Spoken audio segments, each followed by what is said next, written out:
my God. I have just finished the new Star Trek Academy, Episode 1.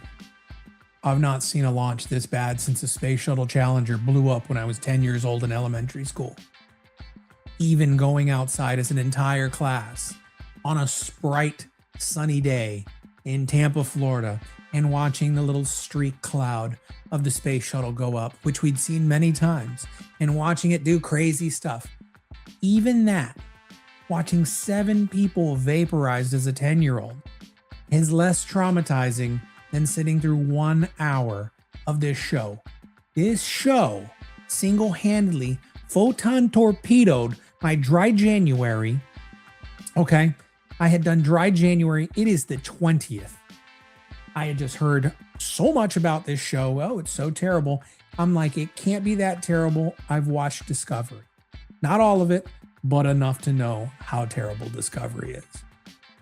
And let me tell you something. Mid-show, I had to have a bourbon. I just had to.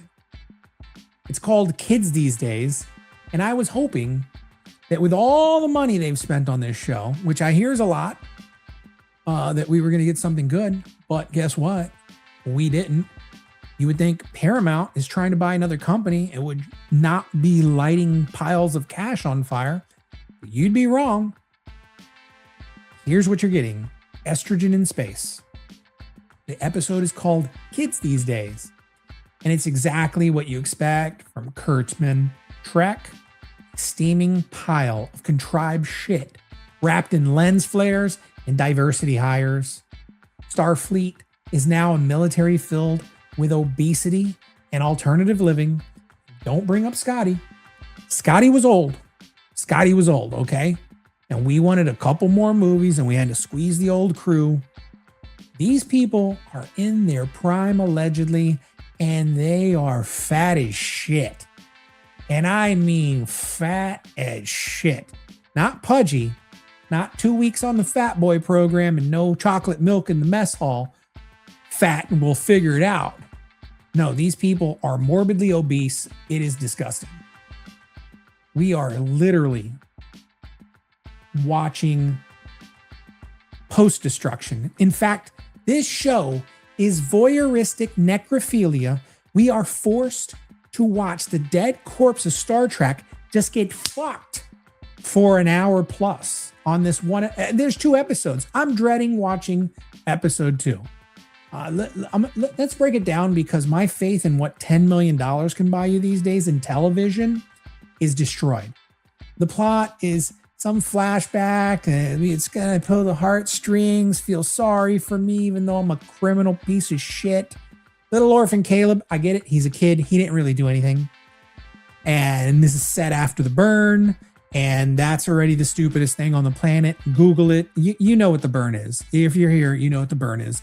I am not a popular video source. In fact, it's like my 4th video ever. So you didn't stumble upon this. You're Googling shit. And that's how you found it. So the burn is the dumbest thing. I would get dumber explaining what it was again. Caleb's mom, you're supposed to feel sorry for this lady. But she's an accomplice to murder. Oh, but they were stealing food, so it's okay. Well, it's not okay if you murder the person in charge of the food. It's just not. You get Paul Giamatti hamming it up like he's auditioning for Sideways 2. Holly Hunter's a 3-year-old lady. Hands down, prison sentences like she's a Biden appointee in space. Apologizing for putting a murderer in prison.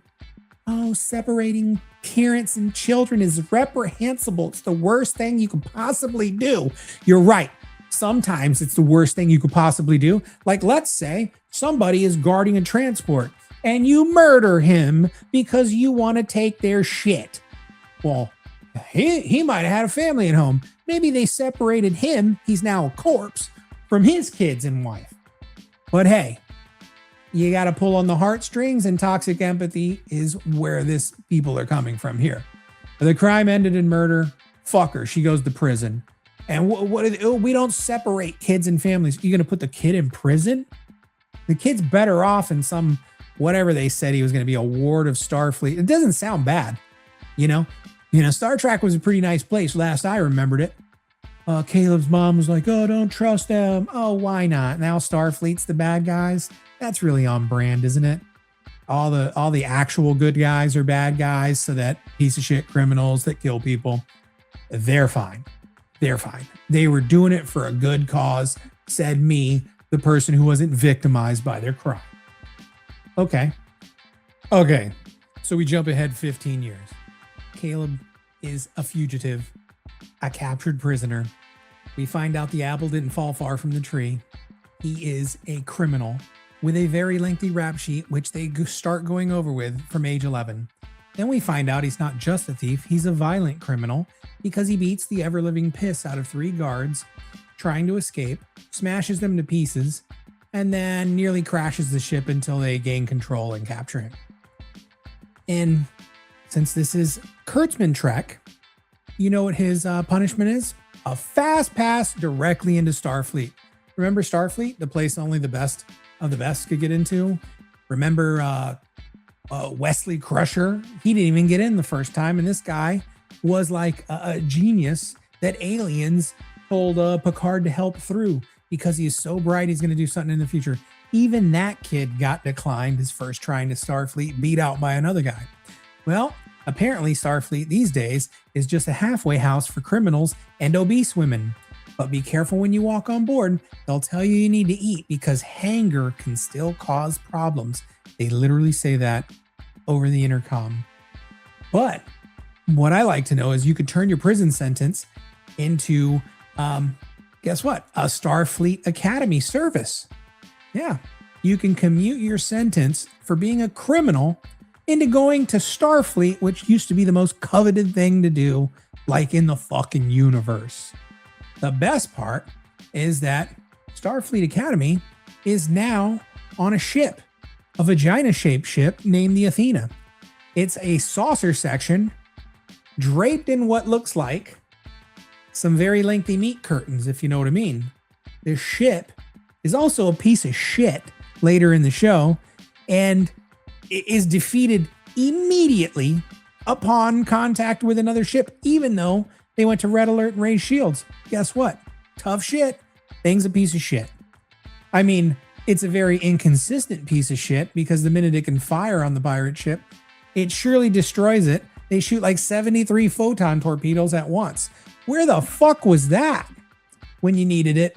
When you got like, covered in jizz and crusty. Whew. I gotta stop. So we meet the cast. It's a police academy style group of cadets. You got the edgy human thief tech whiz kid. Of course you do. He's great. He's like Ray or maybe Chris Pinekirk. Might as well make him the captain on his first day of fucking school.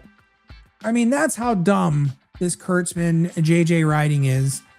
It's a Ray situation. He's great from the beginning. You've got a weak, effeminate Klingon who likes bird watching and celebrating life. You got the fat drill instructor. You got a jock that can turn into a blue-looking chick from Species, and a fat refrigerator-shaped hologram that somehow needs to go to school. Sure, she's 4 months old and uploaded with every known language in the universe, but you have to go to school because won't she be the fish out of water, not knowing how to communicate with people?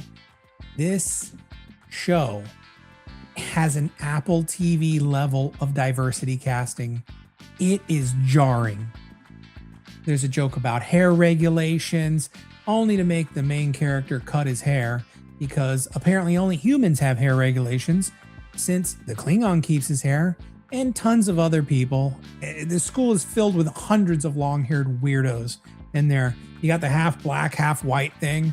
I thought those were only 2 dudes left that had been trying to kill each other, that their race was extinct. So apparently 2 dudes with alternate side white and blacks fucked and made a baby, and they propagated the race again. But that would be a very JJ Trek thing to do. Characters are just fat, flat. Motivations are super paper thin. It's like an optimism while also hating on Starfleet, which you're supposed to be rooting for as the good guys. It's just modern Trek at its worst. I mean, this is Acolyte level bad. Acolyte level. This is the Acolyte of Star Trek. I'm sure of it. I've not finished it, but I'm sure of it. It's inconsistent. It's obsessed with, the message storytelling. It doesn't respect the franchise. I mean, you have a person, like I said, with zero experience that is just acting like Ray. This guy is a day -1 cadet. They haven't even gotten to fucking San Francisco, and he's already nearly in charge of saving the people. The criminal is smarter than everyone on the most advanced ship in Starfleet. No problem, right? And if you don't like it, how does Paramount Plus feel about it? Well, I'm going to put a splash page down here. This is a splash page on 1/20. So this is Tuesday. I believe it came out 4 days ago. It is not on the Paramount Plus splash page. Nowhere to be found. Star Trek, a once prize IP, nowhere to be found. Then I went and looked for it in the top 10. You'll see that little video run through here. Do you see it in the top 10? I don't see it in the top 10. It's not a top 10 show, and it was released 4 days ago. The only thing it's getting consistently is negative reviews like this, because you watch it and you get so fucking pissed, you have to get on a camera and scream into the oblivion, and you don't even know how to work half of this shit. All right, enough of this.